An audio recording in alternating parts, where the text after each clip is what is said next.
Més de la meitat dels municipis de Catalunya gestionen el subministrament de l'aigua a través d'institucions públiques, tot i que només representen el 25% de la població del país. Ho trobareu al Punt Avui.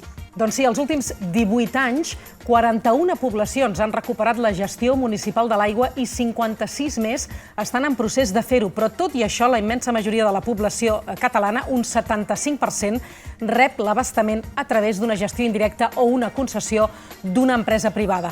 El Punt Avui dedica a la disputa per la gestió d'aquest bé fonamental un reportatge de 2 pàgines i publica diversos mapes on podem comprovar com els municipis amb més població, aquí ho veiem al mapa de l'esquerra, és on la gestió privada hi té més implantació. Allà on la gestió és privada, al darrere hi ha grans corporacions, com per exemple és el cas de l'empresa Agbar.